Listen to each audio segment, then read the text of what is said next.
Having an exceptional relationship with your spouse affects every single aspect of your life and is crucial for experiencing your dream life together. I'm Rob Murgatroyd. And I'm Kim Murgatroyd. Listen in on our honest, filter-free conversations as we navigate life and business together without killing each other.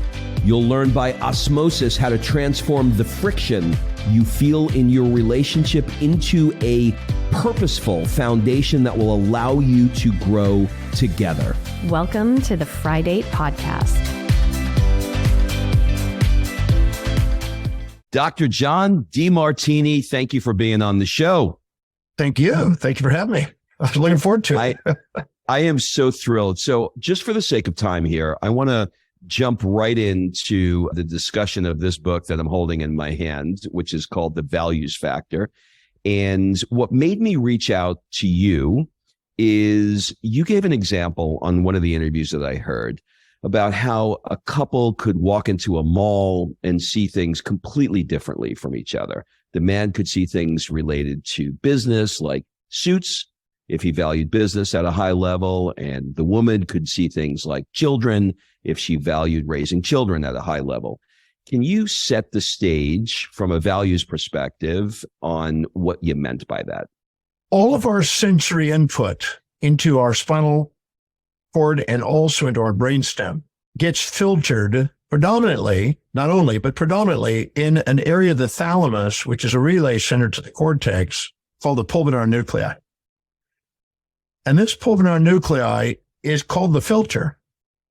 It's a gate that selects out of the infinitude that we're facing. If we're bombarded by massive amount of information, we filter out of that information things that are relevant and that are most associated with what we value most to help us assist us in fulfilling what's most meaningful. So this gating mechanism allows us to see totally different things because of our individual values. So I'll give you an example. I wasn't driving, but a lady was driving me over to a restaurant, a Japanese restaurant in Houston, Texas one time. And she turns and she says, "Oh my God, look at that little shoe boutique." And I looked, I swear I could not see that shoe boutique. I checked every single little storefront in that place. I saw no shoes. She saw shoes. I was noticing the building that was being erected, this big, tall building that was going up, right? Because I like things that are going up and growth and stuff like that. We were both filtering out of our reality what we wanted.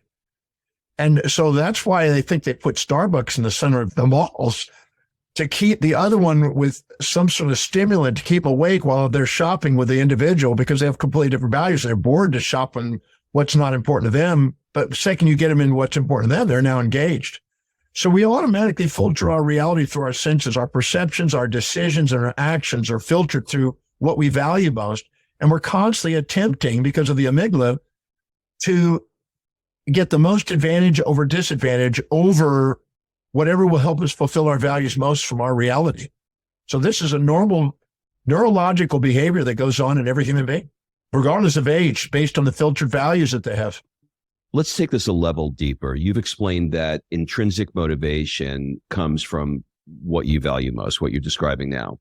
So you gave the example, if a kid's highest value is video games and not cleaning his room, guess which one he's going to do? He's going to have no problem playing the video games.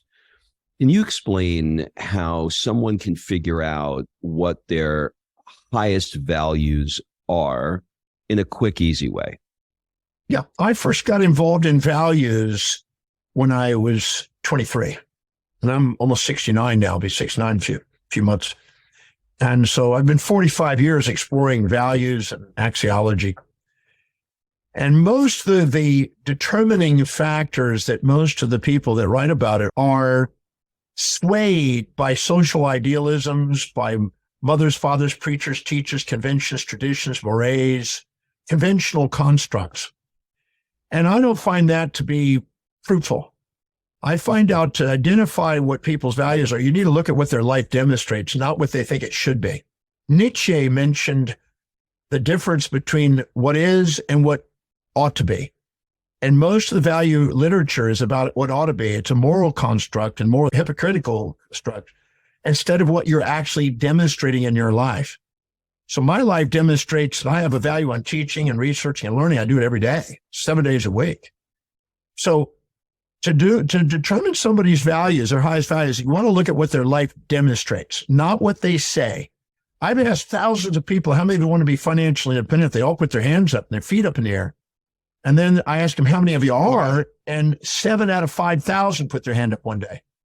So what people say and what they fill in based on an idealism and hope and wish and ought to has nothing to do with what their values are. And 99%, and I mean 99+%, will tell you what they think is important that's not demonstrated in their life. So I don't go by what they say, I go by what they demonstrate. So I look at how they fill their space. If you study proxemics, anything that's really valuable to them, they keep close in their space. And something that's not, it's distal. They push it away. So if I gave you something that had zero value to you, the second I walked away, you'd put it in a trash can. But if I gave you something that's extremely valuable to you, you would make sure it didn't leave your sight.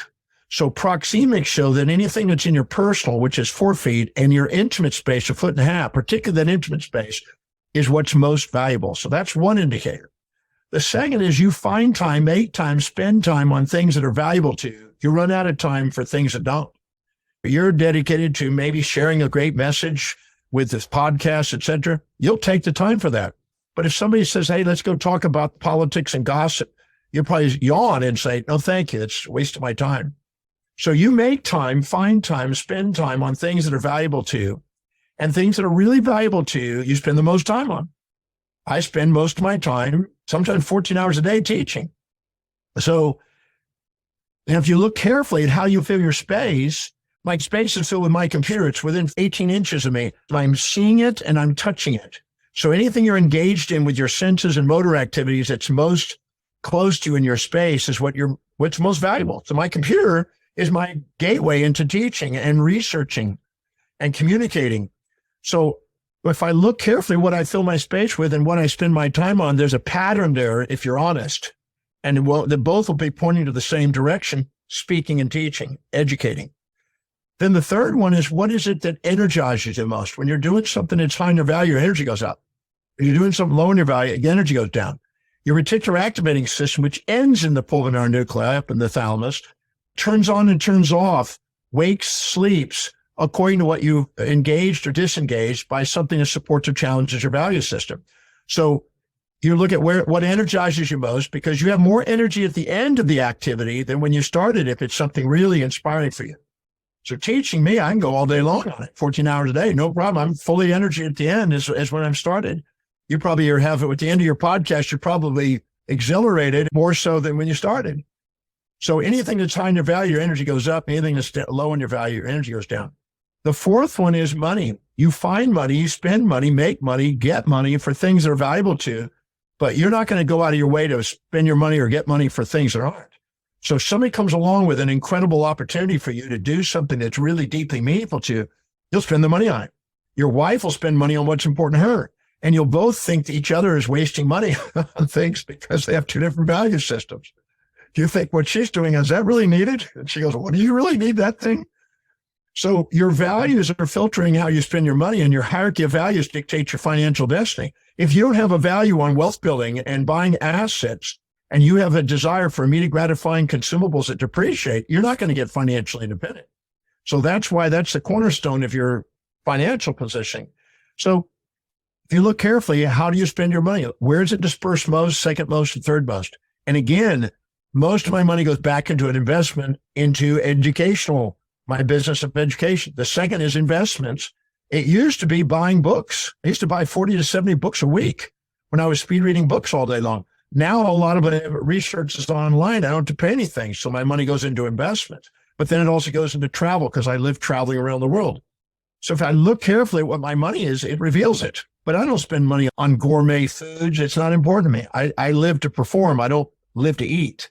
So I'm looking for maximum performance. I only eat what's absolutely essential to make sure I perform maximally. But some people, they're gourmet people. They spend thousands of dollars a day on food. I've seen it. So the fifth one is, what is it that you're most ordered and organized on? So if you have a high value on something, you bring an order to it. and there's organization. So my knowledge is organized. My research is organized. My travels are organized.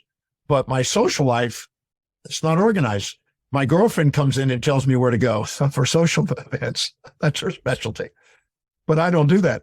So then you look at where you're most organized and ordered. And again, you'll see it's a pattern. It's exactly the same thing. All these answers will point in a direction that'll be revealing to you what your life is demonstrating that's valuable. The next one is exactly what are you disciplined, reliable, and focused on? I'm sure you're reliable to be on that podcast. You won't miss that podcast. You'll feel almost anxiety if something's interfering with it. The technology's down or somebody doesn't make it. There'll be an anxiousness because that's high in your value. I'm a high value in teaching. I have not missed a presentation in 15 and a half years. I've had the flu. I've had delays. I had all kinds of things, but I find a way of delivering my seminar. So whatever is high in your value, you're disciplined on. You can count on it. You will not let people down on it. And that's also teaching and researching for me. The next one is, what are you thinking about how you would love your life to be that shows evidence coming true? And it has to have all three of those. What are you thinking about how you would love your life to be that shows evidence coming true? If there's no evidence, don't write it. If it's not what you love, don't write it. People typically want to write down, I think about all my problems and my financial problems, and that's not what I love, but that's not the question. The question is, what is it you thinking about how you would love your life to be that does show evidence of coming true? I think about traveling the world. I have a tremendous amount of evidence of it coming true. Gone to 193 and soon 194 countries speaking. So there's evidence of it. If there's no evidence, don't tell me you have a value on it because it's BS. When I see evidence of it, I believe you. If you say you want relationship, but you're not in relationship, or you say you want financial independence, but there's no savings and investment structured, then I don't believe you. It's all just words, means nothing. So what are you thinking about how you would love your life to be that shows evidence coming true? The next one is, what are you visualizing about how you would love your life to be that shows evidence coming true? Because thinking is primarily the frontal and parietal area. This is now the occipital area. And if those three, visual, thought, and internal dialogue, all match, which is temporal lobe, if they all say the same thing, there's a gestalt there, then there's a congruency. So I look at what do you think about, what do you visualize, and what do you internally dialogue with yourself about how you would love your life to be that shows evidence of coming true. That gives you an indication of what really is valuable. Inside my head, I say to myself, I'm an international professional speaker traveling all over the world, inspiring millions of people across the land, doing every possible medium of media and ways of getting messages out across the world. So what I say and what I'm doing, if they're congruent, that's what I'm looking for. Not what my negative self-talk is, not something I say. Like I say, if I said I'm an international sex symbol, there's no evidence. That's zero evidence of that one. So I can't put that. I can say that, I can make up a fantasy, but there's no evidence of that. So I don't want to say that I'm Hugh Hefner or something like that, because that's not true. I'm a researcher and teacher. So you look at those three things, your thoughts, your vision, and your internal dialogue. The next one is your external dialogue. What do you want to keep bringing the conversation to? And when people talk about it, you get extroverted and then you come engaged and you can talk about it all night. If somebody comes up and starts talking about how to make cupcakes or the gossip that's going on in politics or something, I shut down. I walk away. I'll fall asleep. But you get me engaged on human behavior, on mastery of life. I've been spending 51 years on that. Man, I'll come alive. I'm electric on that, and I can talk all day about it. So what is it you keep wanting to bring the conversation to? When people come up to you, they say, how's your kids? Or how's your investments? Or how's your fitness? Or how's your health? Or how's your business? Or how's your social life? That's what's important to them. So they bring up the conversation to engage in that. So you pay close attention to what you keep engaging in, what you keep conversing in. And again, you'll see the same pattern. I keep conversing about anything that's related to human behavior. The next one is, what are the 3 things that inspire you? And I get 3 answers for each of these questions. Make sure there's 3 answers. The next one is, what inspires you the most? What brings tears to your eyes? Where are you having a moment of aha, a gamma synchronicity in the brain where the eureka wow moment occurs, aha moment occurs when you got a tear in your eye? That's a sign of authenticity. That's not a sign of pride or shame. It's a sign of the center where you're really on track with who you are. And when I think about what I'm doing and getting to teach, I get inspired by it. I get tears in my eyes thinking about it. I'm sure you've had that many times when you're talking to people and they just go, wow, this is what I want to bring to the world with my podcast. when it does, there's a tear of inspiration. It's a confirmation. You knocked it out of the ballpark at that moment. You're on track, on target, in tune, and in time with what's real for you. And the next one is, what are the 3 most consistent, persistent goals that you've been pursuing that you have you're showing evidence of it coming true, and it's unfolding? May not be complete 100%, but it's definitely on track for long-term goals. And the last one is, what do you spontaneously want to read about, learn about, study about, watch on YouTube about? When you go to a bookstore, what area do the bookstores you keep going to? When you go on the newspaper, what area do you keep looking at? What do you keep wanting to want to learn about? If you go to a seminar, what's the topic? What is the dominant thing that you want to feed your mind knowledge-wise for your epistemological pursuit? What exactly is that? If you look at that and you answer the 3 answers to each of those questions, and I've done this hundreds of thousands of times on people all over the world, from wealthy to impoverished, I'm certain that will give you an indication what their life demonstrates, not their fantasy. I have no interest in what people tell you, because what they tell you is BS most of the time. I've only found one congruent individual in Israel that ever actually nailed it on the spot without having to go through all the questions. Most people will tell you one thing and live another. They're injecting the values of those they subordinate to and people they put up there and compare their lives to, and cloud the clarity of their own highest values. But if you look at the answer that shows up most frequent, second most frequent, third most frequent, there's your top values. And your life will definitely demonstrate it. Okay. So I just took your test online about the evidence coming through, and and we'll link everything up in the show notes so people can do the same. A lot of it is what you just discussed. I have a question about the evidence coming through piece of it. So I'm sure that when you've discussed this with people, when you've asked them, when they say, I want $1 million, I want a mansion, I want a Ferrari, but yet there's no evidence to support that any of that is coming through in any meaningful way. But if you push them, they'll say, no, I do. I want the mansion. So how do you make that jump between what you are saying that you want, but there isn't any evidence, but you still feel inside that you want it, and you don't feel like it's bullshit? Like, this is something I really want, but you don't have evidence to support it. Was it that there hasn't been a tension where somebody opened their eyes perhaps to a possible way that they can do it? Or is it that if they're not focusing on saving, then you're kidding yourself that you want to be a millionaire because you have no evidence at all? In other words, can it be taught to move closer in alignment with what they're valuing? Do you understand the question? Yes. First of all, when somebody bullshits me, excuse my expression here, SHIT is Spiritual Harmonizing Intelligent Truth. It's a sacred acronym. I put that in there. But so I don't waste my time buying into people's BS. If there's no evidence, it's BS. And I catch people in their BS every single day I work with people. And they want that. They hold on to a fantasy about how they want their life, but there's no evidence. Now, if there's evidence that they've got an investment system in place and they're doing incremental investing and they're showing evidence, there's evidence. And they may not be there yet, but there's evidence that they're moving in that direction, then I believe it.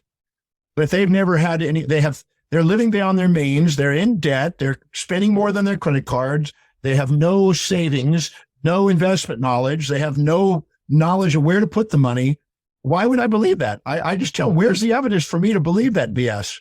So I confront that and say, if that's true, then there'd be some evidence. There'd be something showing that you're making an effort to get this outcome. Now, if there is evidence and they have an account and they're growing their wealth and they're buying it and they've only got $100,000 saved, but they want 10 million. And I look at it and I think, okay, are they on track for that? And are they accelerating that? And is that increasing in momentum, incrementally momentum building? I say, okay, I believe you. I see no evidence. I confront it. And I said, I see women that say, oh, I want to have a soulmate. I said, how long has it been since you had a guy in your life? 4 years. I said, no, you are wounded and you're trying to avoid that and you want your independence and you're a businesswoman and you say you want a guy, but you're actually castrating guys because of the wounds in the past and you don't want to depend on them. You don't want to be stuck in there. That's what I see here. So I confront them and then they cry a little bit and then they go, oh God, I guess you're right. But I've been doing this a long time. I catch through all the BS really quick. And they thank me because as long as they're living in their delusion of people they envy They're envying other people. Now, Ralph Waldo Emerson said, envy is ignorance and imitation is suicide. So if you go and envy somebody else and put them on a pedestal and you're too humble to admit you got it and you don't have the same values, you're going to keep beating yourself up. The way you know that it's not yours and it's a fantasy they've injected is you'll hear yourself saying, I really ought to be doing this. I should be doing this. I'm supposed to be doing this. I got to do this. I have to do this. I must do this. I need to do it. Anytime you hear imperative language, you know that the goal that you're saying is not yours. It's an injected goal by somebody you put on a pedestal. That's the super ego that Freud called. And most people are caught in their subordination to outer authorities that they envy, and they're trying to imitate them, and they're trapping themselves and beating themselves up and self-depreciating and saying, I can't stay focused. I keep sabotaging. Why am I not disciplined? No, you are disciplined in your own values. You're just living in a fantasy of trying to live in somebody else's. And I confront that, help them rearrange that, get clear about it, and tell them you can either change your values to match these goals, and I can then help you go get it. Or I can change the goals to match the values, which you want. I can do either one. I know how to do either one for people. So I can change your values and build wealth up on the value system, so you'll increase that outcome. Or I can stop the fantasy and realize that you really want to have kids. You want to focus on this. You don't really want to build a business. Face the truth about yourself and let's go and appreciate your life. Yeah, I have to say years ago, I was in the process of saving. I didn't have a system down. And maybe 15 years ago, a buddy of mine introduced me to one of your concepts, which was automatically saving every week and then every 90 days, increasing it by 10%. And I feel like I owe you a couple of $100,000 now because of that strategy. But I was initially going to say that I implemented that strategy because of him. But when I think back, as you're explaining this, I did have evidence to show that I was trying. I just didn't know what the strategy was. And when he gave me the strategy, I was able to be more in alignment with the value that was underlying. So I think I'm clear there. That makes sense. Yes, but there's a very great distinction you just made. When the why is big enough, the hows take care of themselves. When you really want to build wealth, you will go and find the mentor. You will read the books. You will go and get the ideas. You will find your way to get it because it's too valuable not to go after. When I was 27 years old, up until 27, I had the fantasy that I would be financially independent. I would live prosperously. I was reading Charles Fillmore's book on prosperity and Think and Grow Rich and stuff. And I was living an esoteric fantasy life that I was going to somehow be abundant. A guy walked in my office one day, a meeting, a financial planner, and just looking for business. And he comes in and he says, do you have an intention of being financially independent? I said, of course, arrogantly. And he goes, are you certain? And I said, of course. I was really arrogant. And he said, I have 13 questions that I can ask you to find out if that's true or not. Would you like to go through this? I said, obviously, I don't want to go through there. I want to find out I'm living in my fantasy. Right. So I let him go for it. And I had the biggest headache when he went through those questions because I realized I was living a delusion. I was absolutely living in a fantasy that I was going to become financially independent at that point. But as a result of that man asking me those 9 questions, the trajectory of my financial life changed until it's 50 times financial independence today. But it was because he asked me those questions and I had to hold myself accountable and ground myself on what it takes to be financially independent. Majority of people live in la-la land about it. And that's not why they don't have it. 1% or less become financially independent. Really, where passive income exceeds active income. Yes, but was the value there for you? In other words, did you have the value of financial independence? You just weren't being consistent with it, or did you not even value it at all? I lied to myself about it. I really thought I did, but there was no evidence. That day, evidence began. He asked me questions and made me realize it's not going to happen with the fantasies that I was living with. He grounded me. And you know what? He changed my financial destiny. And I ground people every day that people live in la-la land. And people, they don't like it when I first go out to. I didn't like it. I had a major headache while he was asking those questions because I was facing my delusion and I had to basically get grounded. And by the end of the time I did it, I saw a pathway of how I was going to do it. And I started implementing it and my life changed financially. And I'm blessed today because of it. But if I hadn't had that guy walk in, I don't know when or where that might have happened. And I might have lived in my esoteric world thinking it's all abundance and somehow it's all be taken care of and the money is just going to flow and be there. And I heard all that stuff. But when I actually got grounded and I put something that was automated and I took out my emotions and I put something that was fact in place and I actually bought investments weekly and I got my outcome, I really was showing evidence now of financial independence. Nothing before that, just delusions. And that's where most people are. What's interesting, reading this values factor, the book it's just really incredible. I've read tons of books and this one's really good. And I wish, by the way, just a side note, I wish you had read the book because your passion would have come through in a different way for me. But I went through all of the exercises. And after I finished the book, I just kept hearing this sentence. Like I'd wake up in the morning, I'd hear this sentence. I'd wake up the next morning, I'd hear it again.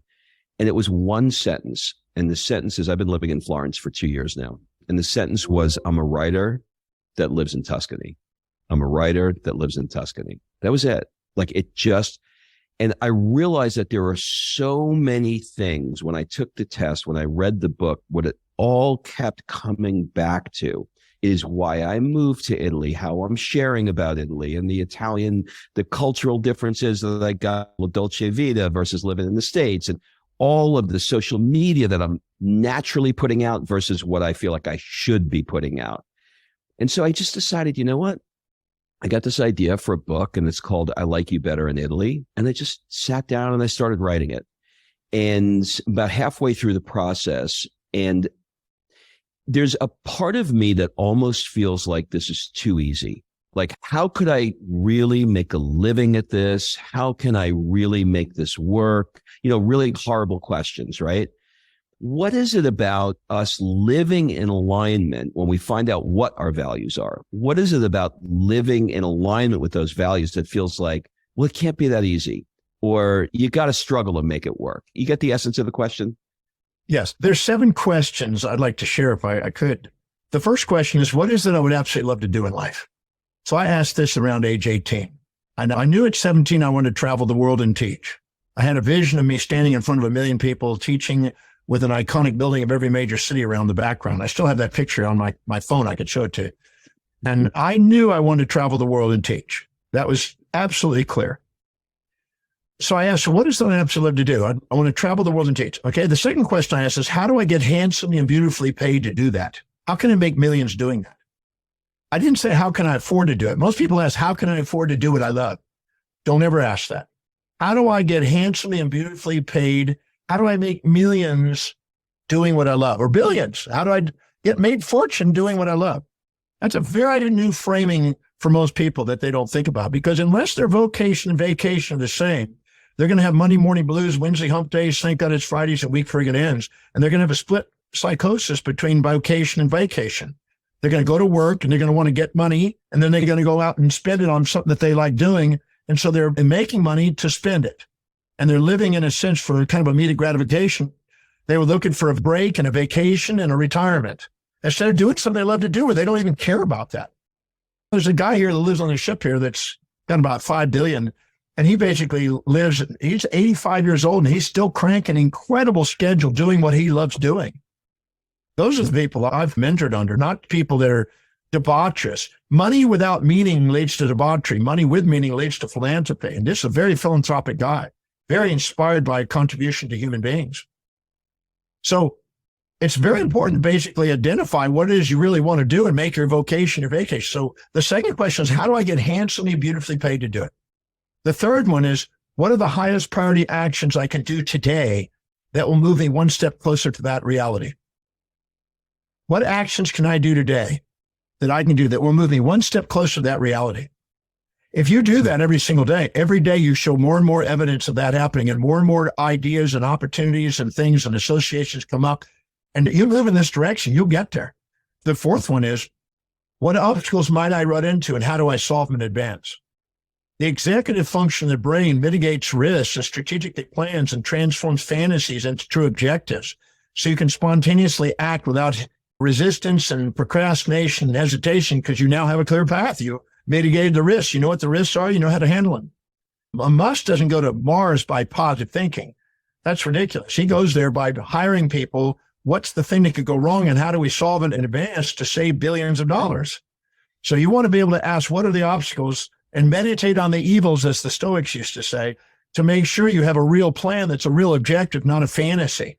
That's just, I just want to focus on the positives and not think of those negatives. That's fantasy land. So you get grounded on there. What obstacles, how do I solve in advance? The next one is, what is it that worked and what didn't work today? So do an inventory before you go to close your day out. What worked and what didn't work, and document it. Put them on the list. What didn't work, what worked. So you increase the probability on a checklist to move you in the direction of your outcome.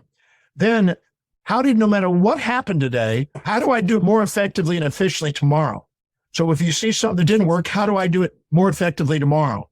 You do something that did work, how do I do it more effectively tomorrow?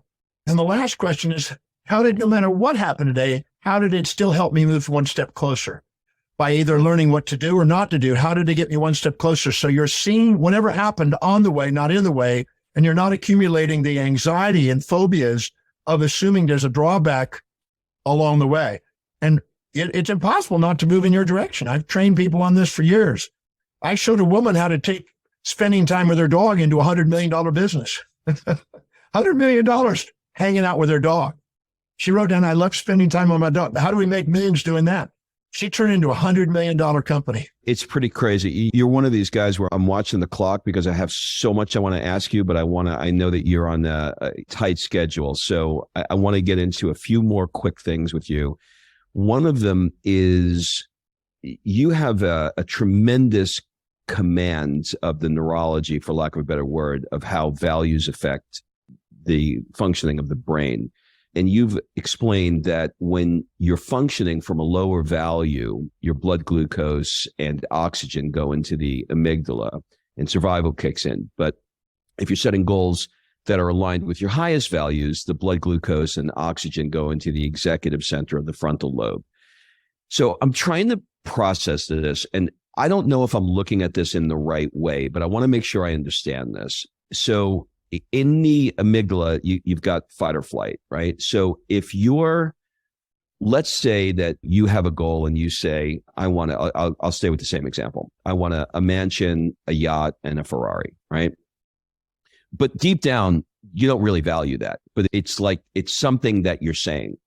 Are you saying that if it's not in alignment, like that example, that the amygdala is going to trigger fight or flight because it's not in alignment? I don't totally get it. No, okay. No, the amygdala is not just fight or flight. That's only half of the equation. It also has a connection to the nucleus accumbens. It's the pleasure center. That's why you have addiction. The amygdala's got pain and pleasure. It seeks with impulses that which it gives immediate gratification, which is prey. It wants to eat. And it fears the loss of prey loss, which is starvation. And also has a desire to avoid and escape with a fight or flight mechanism, the predator. So it basically has an instinct to avoid predator and an impulse to seek prey. It's both sided. So anytime you're trying to get rid of this and trying to get only one side, you've got futility. The Buddha says the desire for that which is unobtainable and the desire to avoid that which is unavoidable is the source of human suffering. So what that does is it makes you go and look for fantasies and try to avoid nightmares instead of objectives. And so it makes you with a subjective bias. And the reason why it has a subjective bias is in order to capture prey, it has to get the adrenaline kicked in enough to run fast enough to capture the prey or to run fast enough to avoid the predator. So what it does is it creates a false positive on the positive and a false negative on the negative for the prey, and a false positive on the negative and a false negative on the positive on the predator. And it does that to accelerate the speed at which it can run to capture prey and predator. So it's a survival mechanism, and it distorts subjective reality and makes us go for things and gamble. Gambling and drugs and consumerism and overeating makes us misregister and not listen to the homeostatic feedback of the brain, which our intuition is trying to do, because we now are impulsive. So we impulsively eat, we impulsively spend, we impulsively drink, we impulsively sex, without thinking of the downsides, fatal attractions. That's the amygdala. It's great for survival, but it's not great for thrival. We only need it for emergencies, but most of us are living in it primarily because we're letting that fantasy that it creates and that subjective bias become the goals we strive for, and then we beat ourselves up wondering why we're not getting that reality. So that's why it's so important to prioritize your life. if you live by your highest priorities, your self-worth goes up and you become more objective and more balanced oriented and more realistic in your expectations and therefore more grateful. That's why the executive center is also the gratitude center. But if you set up and you're not doing something that's meaningful to you, you'll go into immediate gratification. Anybody that's got an addiction of any form, if they don't find something deeply meaningful to pursue, it's very challenging to override that addiction. But if they feel it, you think about it, a woman that's got a wedding coming up in 10 days, she will be incredibly disciplined on her diet for those 10 days because she's got something very meaningful about to happen. But on the night of the wedding, once she put that ring on there, she'll overeat, drink, who knows what she'll do. She'll be wild that night because she's now let her animal back out. She's not got her angel running, the guardian angel, which is the executive center running her show. So if you don't fill your day with high priority actions that inspire you, the amygdala is going to run your life. And that's where most people are. That's why they don't become wealthy. That's why they don't empower all areas of their life. There's no reason why you can't empower all of you. You could be doing amazing things in your life if you get in your executive function. The husband is hoping the animal comes out that night. That's for sure. So fantastic. I love that. All right. So we're gonna move into some questions that are just a little off this topic, but more on you personally, because I want people to get to know you a little bit more. But before I get into those, I want to ask you, right now on social media, there is so much information from 20-year-old life coaches that are telling you to do the infrared sauna and to cold plunge. And this is how you should do your daily to-dos and et cetera, et cetera. Are you very structured about things like your morning routine, like how you do your planning, your time management, things like that? Or are you at a place now where you just are letting things happen the way they happen? I learned when I was 27, I read the Time Track by Ellen McKenzie, and I realized that if I don't fill my day with the highest priority actions, by Parkinson's law, I will end up filling it with low priority distractions.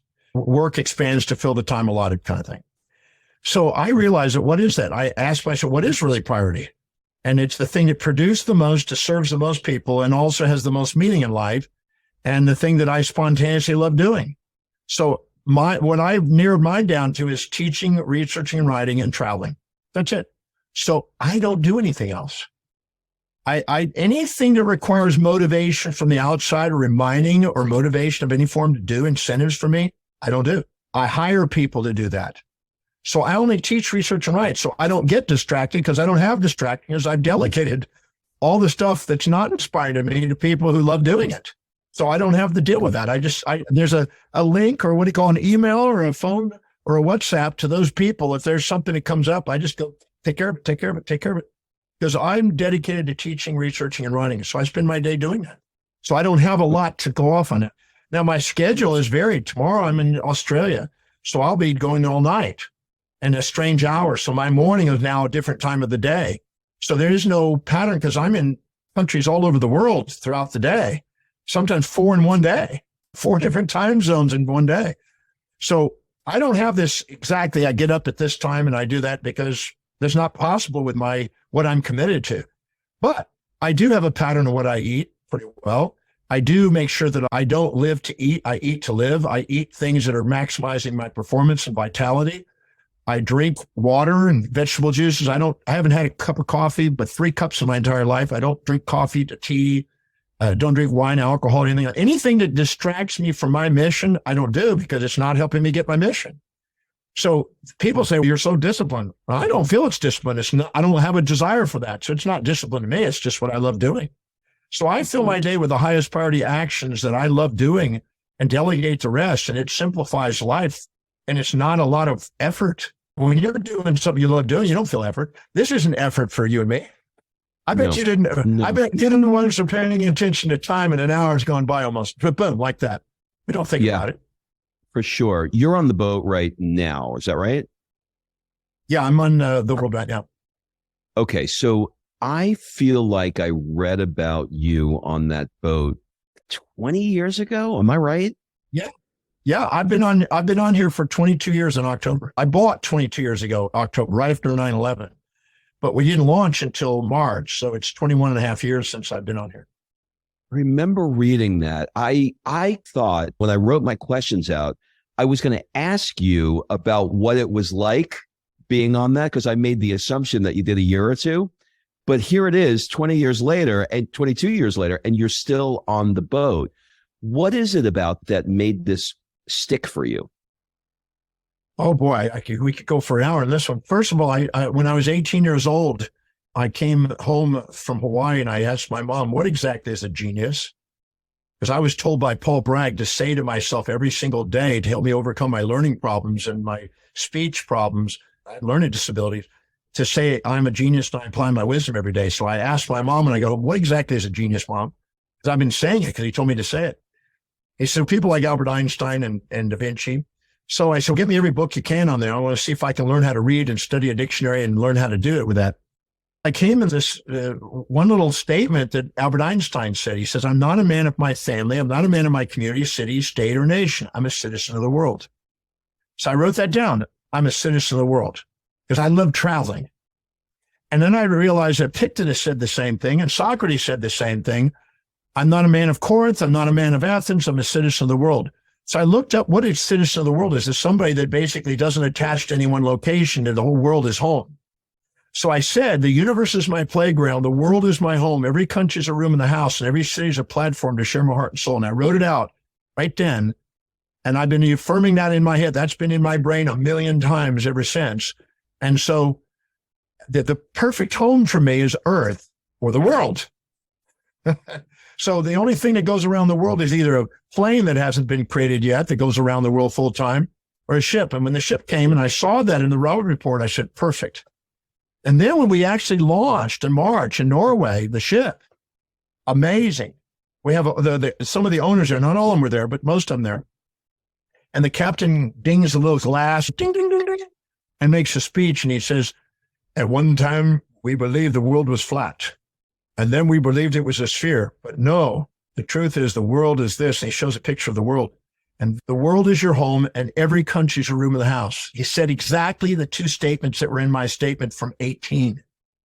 And I thought, wow. And I got a tear in my eye and I knew perfect. This is the best address on planet Earth. It is the best address on Earth that I've found so far. And I've had 11 homes in different countries and this is the best address.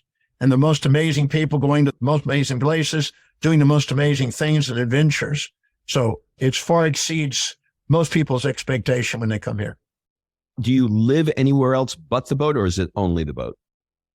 Only now, just as of about the last 4 years, this is it. I've sold every one of my homes. My wife passed away, and she was an astrological cancer and liked to carry her shell around as a crap. She liked to get a house everywhere we went. Here's another funny reason why I've got the ship. She was like to buy things and shop and get houses and fill them up. And so I thought with a ship, she can only go so far with it. She's going to have to stop buying or we'll sink the ship. So this is the best thing. Amazing. All right. We'll do a speed round and then we'll wrap up. What would your friends say is your superpower? My absolute clarity of my mission and my willingness to do whatever it takes, travel whatever distance, pay whatever price, accomplish whatever it is to get that on the mission on the planet. Do you collect anything or have you ever collected anything? Books. I collected and I've now read almost 31,000 books, although I've now sold them because I sold all the places. So I sold the books to my students. They bought them. So I got a return on my investment on that. And as far as knowledge and also selling the books, and they got it marked. So they paid more for it because it was all marked. I saw that from Einstein. His stuff was worth millions because he marked in that stuff. He left message on it. So people paid a lot for the books. Really cool. What do people, this is a weird question, so roll with it. What do people never ask you? They never ask me. They ask me about values. They ask me about goal setting. They never ask me this question, but I wish they would. I don't know if I have an answer for that. I don't have any wishes they'd ask. If they did, I would probably lead the conversation to make them ask it. That's great. Two more. If you could send out a push notification to everybody's phone, what would it say? No matter what you've done or not done, you're worthy of love. And give yourself permission to shine, not shrink. Don't compare yourself to anybody else. Compare your daily actions to your own highest values and give yourself permission to do something extraordinary. All right. Last question. Let's change it up a little bit. What one question would you like to ask me other than why did you move to Italy? Because everybody asked me that. What is it that your life demonstrates most important to you and how congruent do you feel you are with that mission? My life has demonstrated to me that what's most important is it's going to be a current answer. I don't know that I can take the whole collectiveness. I can take like what I'm feeling at this moment. So like if I take everything up into this moment, right now, the thing that I've dragged all the way up to this moment has been my passion for living in Italy. And sharing that with the world seems congruent because, as an example, I decided 57 years old and I decided to get on TikTok. And within 2 weeks, I hit 1 million views on my first video about Italy. And then I did another one and I hit 800,000. So now I'm on about 15 of them. And now I'm going over 1 million on the videos. So it's clear in terms of data that it's resonating with the literally thousands of comments. And I'm enjoying the hell out of it. So that's the answer I would give. You had a love and an inspiration to be in the Italian where you are, Florence, Tuscany, etc. But you also, at least my observation is, you want to share a message also. You want to bring quality information to people from there to the world. Absolutely. Absolutely. So I would say that's probably, this is the location, but the actual mission and action is I want to do what I want to do in that location. But the mission itself is bringing inspiring messages to people that transform people's lives. That's what I'm saying. Yes. And in short, that message is balance. Is the Italians have figured out how to enjoy life and not work themselves to death. They figured out how to eat amazing food, but not overeat it, to enjoy great wine, but not overdrink it. So we don't have these extremes from where I'm from in America and living here. And the message of balance has just landed on me in such a way that is the message that I'm sharing. So you nailed it. Doc, we had the same message. Yeah, this was like, I've done 1,000 of these, and this is truly, for me, one of the best I've ever done. Thank you so much for taking this time. Thank you. You're welcome. And for people that are listening that are saying, okay, I'm in, I want to plug my umbilical cord into this guy, and I want to get more stuff from him. What is the best course? What is the best program? Either if they can't see you in person or if they want to buy a product, what do you recommend as the gateway to Dr. John Demartini? Well, most people go on the website and start just exploring. And there's enough on there to keep them busy. You're going to have to be a Buddhist reincarnated guy because they won't be able to do it in one life. The signature presentation or program that I've been doing 1,184 times, about to do 1,185 tomorrow, is the Breakthrough Experience. That's my baby. I was flying to Montreal from Houston, Texas to do a program to a group of doctors, and an inspiration came that I wrote down in a goal journal that it basically said, an idea whose time has come, within the tiny acorn lies a mighty oak. And it was one of those tears of inspirational moments, like Jerry Maguire with Tom Cruise, right, when he's writing out his mission statement. And that little baby has now been spread in many countries around the world, and teaching that is where I come alive. So I get to do that on a pretty well 1,185 times this week. So just that's in 35 years, just that one program. Okay. Is that only in person? I do that. I do it, but sometimes it's online or sometimes in person. Since COVID, it's been a lot online, but it's going back to being live. Okay. So if people want to buy it, they can buy it online now? No, they don't buy it online. They join me online. I don't sell it as a package. It's a live seminar. Okay, got it. Okay, perfect. We'll link everything up. You're just an inspiration to all of us. So thank you for taking the time. No, thank you. Thank you for having me on your show. It's been great. You got great questions, and I'm grateful that you're exemplifying what's possible as a human being to go and do what you love and be in Italy and make a difference on the planet for millions of people. That's an inspiration to a lot of people. So thank you. Thanks for the opportunity to be with your audience and on the show. Great question. You bet. All right, we're out. That was good. Give me a thumbs up for our social media or anything. Absolutely. We got it. We nailed it. Thanks, Doc. Have a safe travels. Thank you. Look forward to catch up again and do it again. Hey, everybody, if you've ever thought about coming to hang out with Kim and I on one of our next Rob and Kim Italia events and you want to learn more, just click the Rob and Kim Italia link in the show notes and add your name and email, and we'll send you all the details as soon as they're available. We are obsessed with this country and how it affects you, and we want to share that magic of culture, food, wine, art, architecture, and some secret magic moments that we've cooked up with you. So be sure to add your name because these events sell out quickly.